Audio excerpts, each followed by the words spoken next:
Ten budynek, który widzą Państwo teraz za moimi plecami, to Kolegium Novum Uniwersytetu Jagiellońskiego. Budynek, w którym mieści się piękna aula. W tej auli, proszę Państwa, w zeszłych latach spotykaliśmy się po to, żeby rozstrzygać konkurs Mądra Książka Roku. Pandemia trochę pokrzyżowała nam plany, uniemożliwiła nam takie spotkania i stąd widzimy się z Państwem co roku online, korzystając z kanałów i Festiwalu Kopernikus i Uniwersytetu Jagiellońskiego, kanałów YouTube'owych i fanpage'a Mądre Książki. Mamy nadzieję, proszę Państwa, że w przyszłym roku będziemy mogli Państwa powitać już w murach tego wspaniałego budynku, ale póki co jeszcze online. Już za chwilę, proszę Państwa, razem z profesorem Stanisławem Kistrynem ogłosimy laureatów 4 tegorocznych nagród. Mądra Książka Roku 2021. Ruszajmy. Mądra Książka, podobnie jak to było w zeszłych latach, towarzyszy Festiwalowi Kopernikus. Mądra Książka, proszę Państwa, to z jednej strony konkurs właśnie na najmądrzejszą książkę dla dzieci, dla dorosłych. Ten konkurs rozstrzygniemy dzisiaj, ale oprócz tego to w zasadzie całe pasmo, bo wręczamy nie tylko nagrodę dla najlepszych książek, ale także nagradzamy prace młodzieży. Prace, które polegały na przygotowaniu nowej, alternatywnej okładki nominowanych książek, jednej z nominowanych książek, a także na przygotowaniu laudacji, czyli takiej mówionej pochwały, reklamy książki, która na młodzieży, właśnie na uczniach małopolskich szkół zrobiła największe wrażenie. Oprócz tego w naszym paśmie jeszcze spotkania z autorami nagrodzonych książek. Te spotkania poprowadzi Marta Trzeciak. A jakie książki były nominowane w tegorocznej edycji? O tym opowiem Państwu już teraz. Krewniacy. Życie, miłość, śmierć i sztuka Neandertalczyków. Rebecca Rack Sykes. Czy Neandertalczycy byli tępymi osiłkami? A może niewiele różnili się od nas i gdyby ubrać ich we współczesne stroje, nawet nie zwrócilibyśmy na nich uwagi. Odkrycia z ostatnich dekad sprawiły, że naukowcy patrzą dziś na naszych wymarłych kuzynów przychylniejszym okiem. Krewniacy to świetnie napisana synteza naszej aktualnej wiedzy o Neandertalczykach. Książka bardzo rzetelnie porusza wszystkie najważniejsze tematy dotyczące ich życia i śmierci oraz naszych relacji z naszymi krewniakami. Przyczyny i skutki. Judea Pearl i Dana Mackenzie. Wszyscy zapewne słyszeliśmy o rewolucji przemysłowej albo rewolucji francuskiej. Ale czy o rewolucji przyczynowej? Ta nie ma nawet swojej strony na Wikipedii. Tymczasem, jak przekonują autorki w Przyczynach i skutkach, w nauce słownictwo związane z przyczynowością było praktycznie zabronione przez ponad pół wieku. Jakie to miało skutki i co mogłoby się wydarzyć, gdyby... Odpowiedzi w książce pod tytułem Przyczyny i skutki. Czy naprawdę trzeba dzielić historię na epoki? Jacques Le Goff. Prehistoria, starożytność, średniowiecze, renesans, nowożytność, współczesność. Każdy z nas pamięta ten podział ze szkoły. Czy ma on jednak jakieś uzasadnienie? Pyta Le Goff. Autor jasno pokazuje, że na historię należy patrzeć jako na ciągłość, bo ani średniowiecze nie było tak ciemne, jak się przyjmuje, ani odrodzenie tak racjonalne i humanistyczne. Czas wprowadzić trochę zamętu do tego, co tak skrzętnie zaszufladkowaliśmy. Przyjaciele. O prawdziwej mocy naszych najważniejszych relacji. Robin Dunbar. Niby wszyscy zdajemy sobie sprawę, że przyjaciele są ważni, ale czy w dzisiejszym zabieganym świecie właściwie dbamy o więzy z naszymi najbliższymi? Czy dzięki portalom społecznościowym zwiększyła się czy zmniejszyła liczba naszych przyjaciół, a może pozostała taka sama mimo wprowadzenia nowych technologii w komunikacji? Czy kobiety mają głębsze relacje społeczne niż mężczyźni? To tylko 3 z wielu pytań, na które w Przyjaciołach odpowiada Robin Dunbar. Los Rzymu. Klimat, choroby i koniec imperium. Kyle Harper. W 1984 roku niemiecki historyk Alexander de Mant opublikował listę 210 przyczyn upadku starożytnego Rzymu. Prócz wojen z barbarzyńcami czy wzrostu znaczenia regionalnych elit, znalazły się tam też wpływy żydowskie, chrystianizacja czy emancypacja kobiet. Dziś szczególnie popularne są scenariusze związane ze zmianami klimatu i epidemiami. W ten trend wpisują się też Losy Rzymu Kyla Harpera. Ich autor przede wszystkim zwraca jednak uwagę, że każda cywilizacja, społeczeństwo czy państwo to złożony system zdolny do adaptacji do zmian. Może więc powinniśmy się dziwić, że Imperium Rzymskie istniało tak długo, a nie, że upadło. 5. Nieopowiedziane historie kobiet zamordowanych przez Kubę rozpruwacza. Hallie Rubenhold. Choć liczbą ofiar nie dorównuje Luisowi Garavito czy Tedowi Bundy'emu, nie ma chyba słynniejszego seryjnego mordercy niż tajemniczy Kuba rozpruwacz. Każdy mniej lub bardziej zna jego historię, a poszukiwanie jego tożsamości do dziś rozbudza wyobraźnię. Autorka książki 5 skupia się jednak nie na mordercy, ale na ofiarach, przedstawiając ich sylwetki i historie. Za jej wysiłek nagrodzono ją najbardziej prestiżową brytyjską nagrodą dla autorów literatury faktu. Planeta wirusów. Czy wirusy sterują życiem na Ziemi? Carl Zimmer. Czy wirusy sterują życiem na Ziemi? Cóż, w ostatnich latach jeden na pewno zyskał pozycję lidera. 2 lata zmagań z pandemią koronawirusa sprawiły, że wirusy, choć nadal mikroskopijne, stały się bardziej widoczne. Niby zdawaliśmy sobie z tego sprawę zawsze, ale teraz już wiemy, że czają się wszędzie. W powietrzu, w wodzie, na każdej powierzchni, którą dotykamy. Na szczęście znakomita większość z nich jest zupełnie nieszkodliwa. Planecie wirusów autor pokazuje, jak ważną rolę pełnią i że bez nich życie na Ziemi wyglądałoby inaczej. Opowieści ze świata mrówek. Edward O. Wilson. Zmarły niedawno autor znany jest głównie jako twórca socjobiologii czy gorący orędownik konsyliencji, czyli jedności wszystkich dziedzin nauki.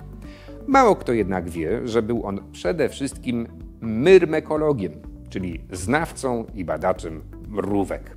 W opowieściach ze świata mrówek wraca niejako do swojej największej naukowej pasji, przedstawiając fascynujący świat tych małych, ale wszędobylskich owadów.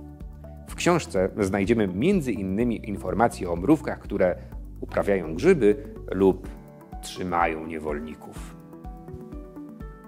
Stulecie kosmologii. Jak zrozumieliśmy wszechświat? James Peebles. Autor, noblista w dziedzinie fizyki, jest kosmologiem. Nie tylko był świadkiem ważnych odkryć w tej dziedzinie, ale również do wielu z nich się przyczynił. Wychodząc od samych początków kosmologii, Peebles opisuje, w jaki sposób uczeni zajmujący się niezależnymi zagadnieniami ostatecznie stworzyli jedną spójną teorię kosmicznej ewolucji. Początek końca. Rozmowy o lodzie i zmianie klimatu. Julita Mańczak i Jakub Małecki. Gdy myślimy o wakacjach, przed oczami widzimy najczęściej morze i drinki z palemką. A co jeśli zamiast w stronę tropików udalibyśmy się na północ, na Spitsbergen? Mielibyśmy wówczas szansę nie tylko spotkać niedźwiedzie polarne, ale również polskich naukowców, którzy badają tamtejsze lodowce. Jednym z nich jest współautor książki, Jakub Małecki, który wspólnie z Julitą Mańczak zabiera nas w fascynującą podróż do krainy lodu. W czasie tej odysei poznajemy jednak nie tylko hipnotyzujące piękno północnych krajobrazów, ale również smutną prawdę na temat globalnego ocieplenia i jego wpływu na lodowce. Za nami książki w kategorii dla dorosłych, a teraz nominacje w kategorii dla dzieci. Brud. Cuchnąca historia higieny. Monika Utnik-Strugała i Piotr Socha. Dzieci uwielbiają brud.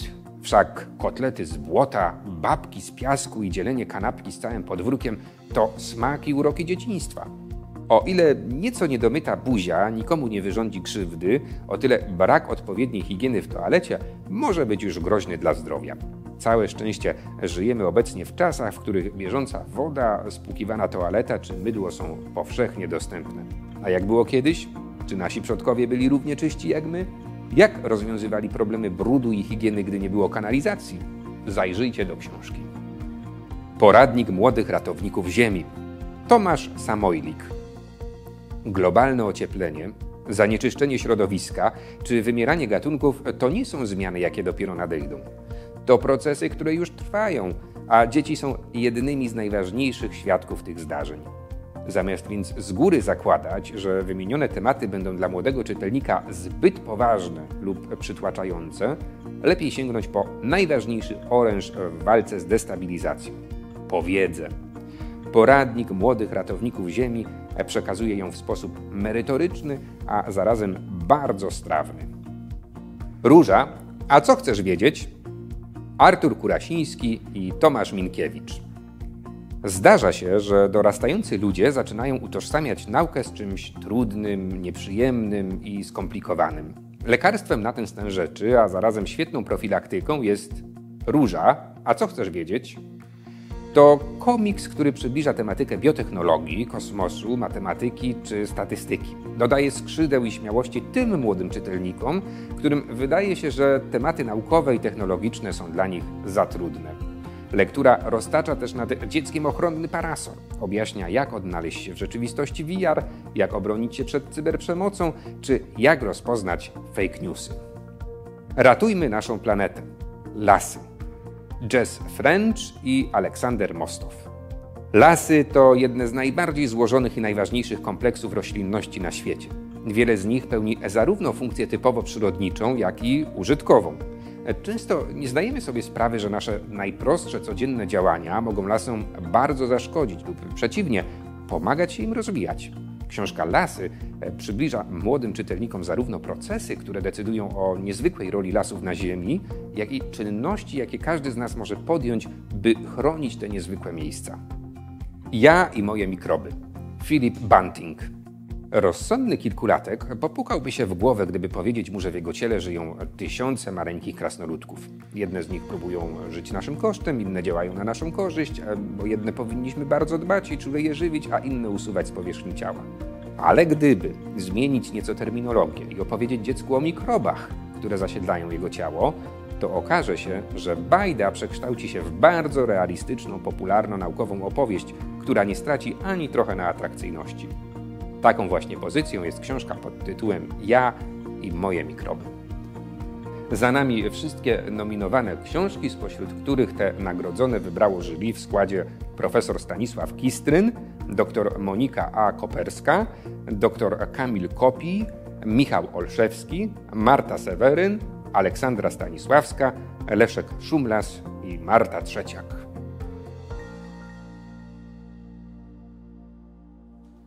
A zatem poznaliśmy wszystkie książki. Czas więc, żeby spotkać się z stałym gościem tych naszych corocznych spotkań, profesorem Stanisławem Kistrynem. Dzień dobry, panie profesorze. Dzień dobry, panie Wojtku. Miło mi, że możemy znowu się spotkać, mimo że w takiej formie, z miłośnikami książek i nauki. Ja myślę, że za 10 lat, jak się spotkamy, to będziemy odmierzać czas właśnie w tych kolejnych edycjach. Ja będę mówić, panie profesorze, a pamięta pan, w trzeciej edycji Mądrej Książki to się zdarzyło to i tamto. Panie Wojtku, pan bardzo optymistyczną wizję roztacza. Ja chciałbym być tutaj też z panem za 10 lat, ale mogę zagwarantować, że nie zdoła pan ze mnie wydusić, co się zdarzyło na trzeciej edycji, bo ja tego na pewno nie zapamiętam. Panie profesorze, pan książki już przeczytał, zapoznał się z nimi, ma pan zapewne swoich faworytów jako jeden z członków jury. No, dzisiaj już nie o faworytach będziemy mówić, ale o laureatach tego konkursu. Pierwsza nagroda, nagroda internautów i czytelników Gazety Wyborczej. Proszę ogłosić wyniki. Dziękuję bardzo. Będzie mi ogromnie miło ogłosić, kto został laureatem Nagrody Internautów i Czytelników Gazety Wyborczej. Niech się zatem, nie jest to co prawda wielka tajemnica, ale mam tę przyjemność i przywilej, że mogę to ogłosić oficjalnie, że nagrodą internautów i czytelników Gazety Wyborczej laureatami zostali pani Julita Mańczak i pan Jakub Małecki za książkę Początek końca, rozmowy o lodzie i zmianie klimatu, wydawnictwo Znak. Jest to moim zdaniem pięknie wydana, pięknie skomponowana książka. Dialogi przeplatają się z fotografiami i z opisami. Warto przeczytać. Zachęcamy państwa do tego, a teraz do tego, by posłuchać autorów tej książki, którym serdecznie gratulujemy i do których trafią te statuetki, które państwo tutaj widzą. Dzień dobry, nazywam się Julita Mańczak. i miałam ogromną przyjemność i zaszczyt pracować nad książką Początek końca ze znakiem zapytania razem z Jakubem Małeckim. Połączyliśmy siły, ja od strony dziennikarskiej, Kuba od strony naukowej i był to nasz wspólny debiut książkowy. Tym bardziej ogromnie cieszy nas wyróżnienie czytelników, chyba takie, które sprawia największą radość. Świat lodu, który opisaliśmy, jest dla Kuby właściwie jak drugi dom. Dla mnie była to ziemia całkowicie nieznana. I korzystając z tej możliwości, chciałabym podziękować jeszcze raz Kubie za to, że pozwolił mi tę krainę poznać, zrozumieć i zachwycić się nią. I mam nadzieję, że odrobina tego zachwytu udzieliła się i Państwu, czytelnikom, którzy już mieli szansę sięgnąć po naszą książkę. A tych, którzy jeszcze nie mieli takiej okazji, to zachęcam ze względu na wagę tego tematu. Świat, który opisujemy, już znika i powoli odchodzi w niepamięć. Dlatego troskę o niego chcieliśmy też i Państwu w jakiś sposób zaszczepić. Jeszcze raz serdecznie dziękuję za to wyróżnienie i do zobaczenia na kartach naszej książki. Szanowni Państwo, nazywam się Jakub Małecki i mam wielkie szczęście dzisiaj być tutaj z Państwem. Razem z Julitą Mańczak napisaliśmy książkę Początek końca, rozmowy o lodzie i zmianie klimatu. Ja jestem glacjologiem i niesamowicie cieszę się z tego, że mogłem Państwu przybliżyć troszeczkę tę piękną gałąź nauk o Ziemi. W polskich mediach nie za często słyszy się o tych zamarzniętych fragmentach naszej planety, a szkoda, ponieważ bardzo silnie z nimi jesteśmy związani, nawet tutaj żyjąc sobie w Polsce. W jaki sposób? A o tym już przeczytacie Państwo właśnie w naszej książce, do czego bardzo serdecznie zachęcam. Jestem bardzo dzisiaj szczęśliwy, że udało nam się wygrać w jednej z kategorii konkursu Mądra Książka Roku. Zatem jeszcze raz bardzo serdecznie dziękuję wszystkim czytelnikom Gazety Wyborczej oraz organizatorom konkursu Mądra Książka. Internauci i czytelnicy Gazety Wyborczej to nie jedyna społeczność, która wręcza swoją nagrodę, bo w tym konkursie mamy również wyróżnienie, nagrodę społeczności akademickiej, społeczności Uniwersytetu Jagiellońskiego. I teraz chciałbym, żeby pan profesor Stanisław Kistryn ogłosił, do kogo powędruje ta nagroda. Proszę bardzo. Dziękuję, panie Wojtku. Czuję się pewnie zasadnie członkiem tej społeczności, ale też członkiem społeczności jurorów, więc miałem okazję głosować na wiele książek, a co więcej, miałem okazję je wszystkie przeczytać. To jest wielka przyjemność. Zwyciężył faworyt profesora? No szczerze mówiąc nie. O. Ale zwyciężyła bardzo piękna książka. Nagrodą Społeczności Akademickiej Uniwersytetu Jagiellońskiego uhonorowany został pan Jacques Le Goff za książkę Czy naprawdę trzeba dzielić historię na epoki? W tłumaczeniu Wandy Klęczon wydało to wydawnictwo Aleteia. Książka, nie wiem, dla mnie to jest wada, że książka nie jest gruba. Jest to książka o ograniczonej objętości, ale zawiera bardzo ciekawe podejście do historii o przedłużonym średniowieczu. Warto przeczytać. Posłuchajmy, proszę Państwa, teraz wydawcy, do którego powędruje statuetka. Dzień dobry Państwu, Bogdan Baran, wydawnictwo Aleteia. Chciałbym w imieniu naszym wydawnictwa serdecznie podziękować społeczności akademickiej Uniwersytetu Jagiellońskiego za to wyróżnienie. Sam w poprzednim tysiącleciu byłem członkiem tej społeczności przez chwilę w Instytucie Filozofii Przygrodzkiej. I wydajemy książki właśnie dla tych czytelników, więc tym bardziej cenna jest ta nagroda. Ale Goff był, bo to jest jego ostatnia książka opublikowana za jego życia. Był pisarzem niezwykle interesującym, niezwykle oryginalnym. I to pytanie, które on zadaje w tej książce o podział historii na epoki, fundamentalne dla historyków, jest tam rozważane i rozwiązanie, jakie on proponuje, myślę, że da do myślenia naszym czytelnikom, historykom przede wszystkim. Dziękuję. Podczas naszego spotkania w zeszłym roku, dokładnie w tym momencie, przed ogłoszeniem laureatów nagrody dla mądrej książki roku dla dzieci i dla dorosłych, spotkaliśmy się z laureatami nieco innego konkursu na najlepszą nową okładkę książek nominowanych w konkursie i najlepszej laudacji, czyli takiej mówionej reklamy książki, która najbardziej porwała, no właśnie, kogo? Uczniów, proszę Państwa, uczniów szkół średnich z Małopolski. W tym roku ten konkurs miał kolejną odsłonę. Znowu poprosiliśmy młodzież o to, żeby zaproponowała swoje nowe okładki nominowanych książek, żeby nagrała laudację tych, które zrobiły na niej największe wrażenie. Nadesłano prawie 50 prac, jury miało kawał trudnej roboty do wykonania, ale się udało. I już jutro, proszę Państwa, w kolejnym odcinku pasma Mądra Książka Roku poznamy laureatów obu konkursów na nową okładkę i na laudację. Już teraz Państwa zapraszam. No i żeby nie przyciągać, proszę Państwa, i nie oddalać za bardzo tego ważnego momentu, jakim jest ogłoszenie wyników konkursu i wręczenie nagrody dla mądrej książki roku 2021 dla dzieci. Panie profesorze, przekazuję kopertę, proszę bardzo. Panie Wojtku, zanim dzieci dojrzeją i zaczną produkować okładki i produkować klipy reklamowe, najpierw stykają się ze swoimi książkami. I to jest, myślę, że najważniejsza nagroda, bo miłość do czytania pojawia się wcześniej. Jak się nie pojawi wcześniej, rzadko kiedy pojawi się później.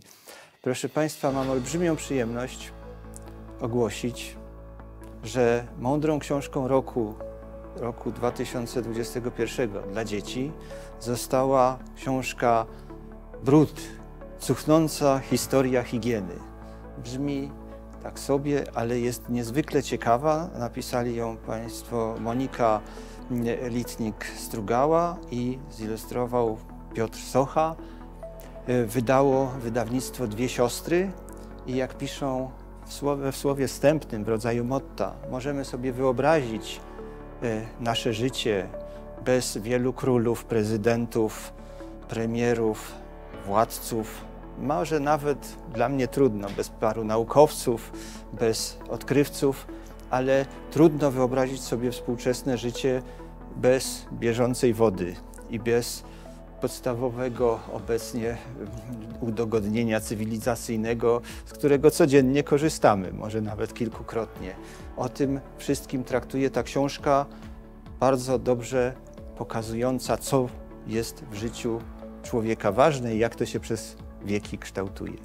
Książka, drodzy rodzice, nie tylko dla tych dzieci, które nie chcą się myć, dla wszystkich tych, które są zainteresowane tym, jak się nasza ludzka historia rozwijała i zmieniała. My tymczasem połączmy się z autorami, do których trafią takie statuetki.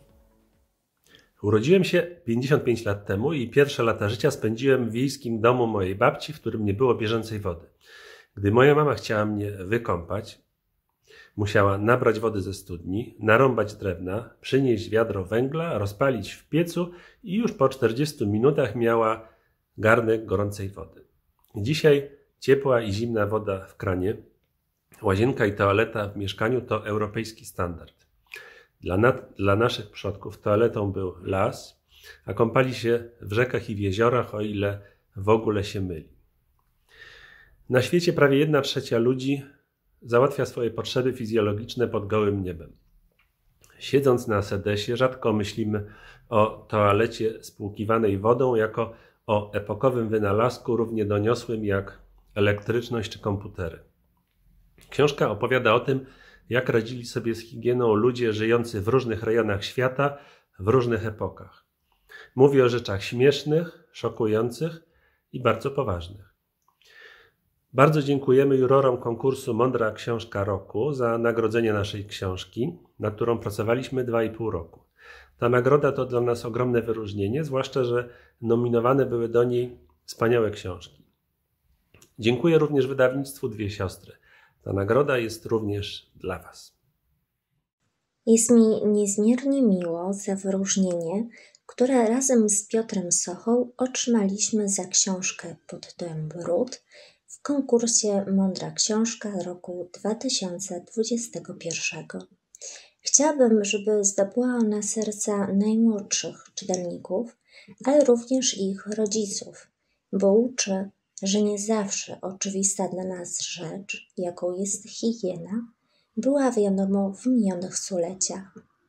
Dziękuję Piotrowi za dowcipne i draczne ilustracje oraz wydawnictwu Dwie Siostry za wsparcie i cierpliwość. Mam nadzieję, że na brudzie nasza współpraca się nie skończy. Trzymam w ręku kopertę z napisem Mądra Książka roku 2021. Tu znajduje się nazwisko autora, który tę nagrodę otrzyma.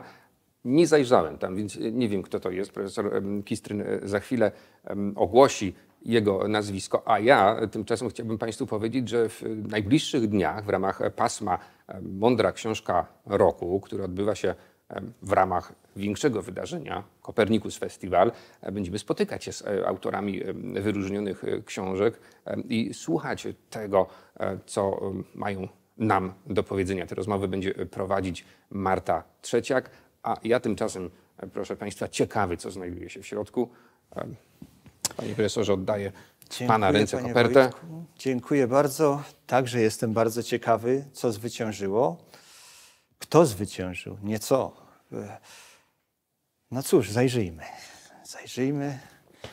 Laureatem Tu powinny być jakieś fanfary. głównej powinny być, ale jakoś jeszcze takim wyposażeniem nie dysponujemy.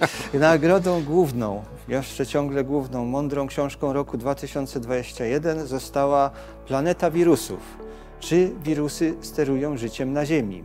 Autorstwa Karla Zimmera, w tłumaczeniu Szymona Drobniaka, wydawnictwo Copernicus Center Press. Faktycznie ostatnie ponad 2 lata wzmogły nasze zainteresowanie tym życiem, które nas otacza, którym jesteśmy bombardowani tymi najmniejszymi organizmami, które czasami nam pomagają, a czasem szkodzą. I o tym traktuje ta książka. I wybitnie przeszkadzają, jak tego doświadczyliśmy przez te ostatnie 2 lata. Ale nie o tym, proszę Państwa, dzisiaj o nauce.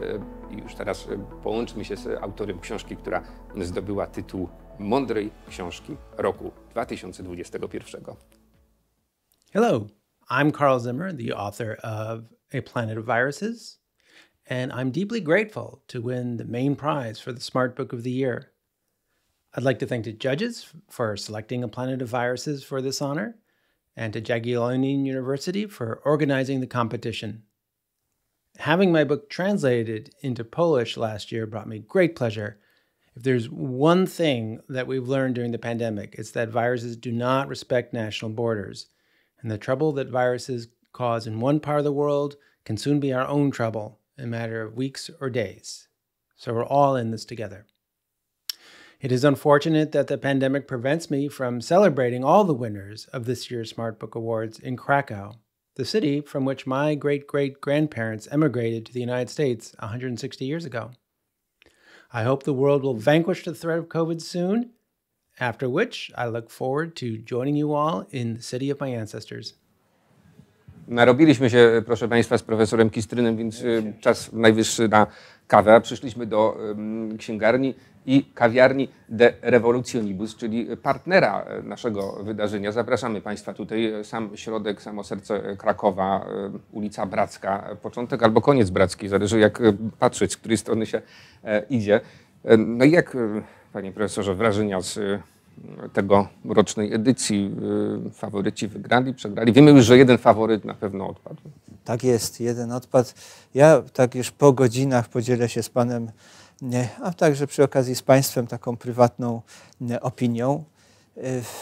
Taki pisarz, historyk francuski Adrien Moreau, mnie znany głównie z biografii pisarzy Balzaca, Wiktora Hugo, 3 Aleksandrów Dumas, powiedział, że z gustami literackimi jest trochę jak z miłością. każdy się dziwi, co inni potrafią wybrać. No i chyba to już trochę do mnie się stosuje, bo ja jako juror wybrałem inne książki.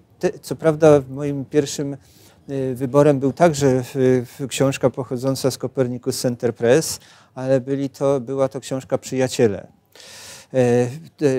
Myślę, że to jest bardzo też ciekawa i warta polecenia książka, bo zapominamy czasem, że naszym otoczeniem, środowiskiem to nie jest tylko infrastruktura, woda, żywność, generalnie okoliczności przyrody, ale ludzie.